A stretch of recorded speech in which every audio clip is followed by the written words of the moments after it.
Саламатсыздарбы? Бүгүнкү 23-сентябрь Кыргыз Республикасынын мамлекеттик тил күнү.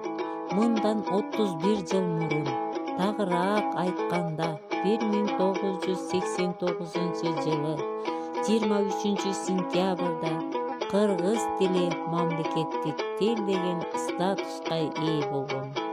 Ошондон бери өлкөбүздө тил майрамы белгиленип келе жатат. Бардык кыргыз эл мекендештеримди бүгүнкү тил майрамы менен куттуктаймын.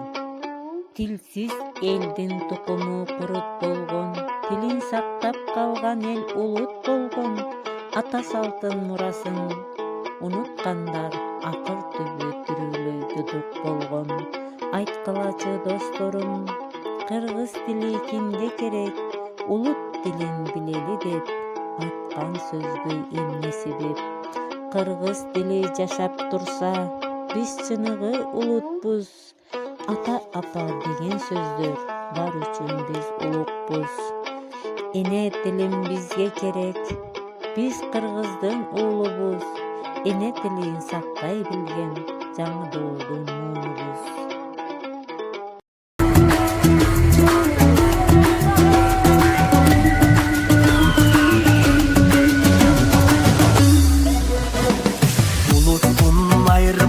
Tilden algan, tilimiz babalardan muras kalgan.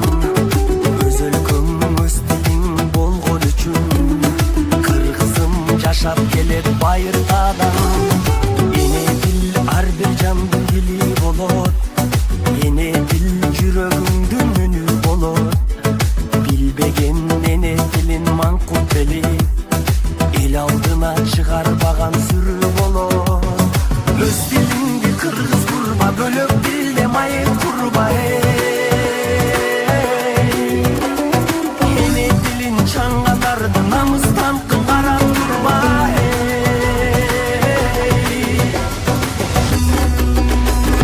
Biz kırgızlar kırgızca söyleşölü, ene dilin bilbegendi sırdı tölü.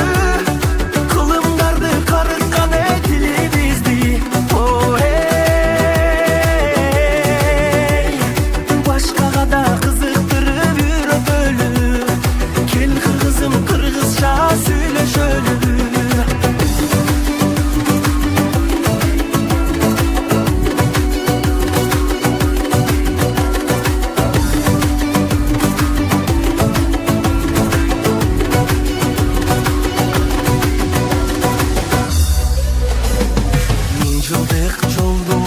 Жашап келген сөздөрүм асылдардын тилин берген. Кыргыздын чоң байлыгы эне тили, кылымдар карса да кемибеген. Бай тилим сөз маанисин чектелбеген, ал тилим жашап келет эзелтеден. Манасты берген тилим адамзатка,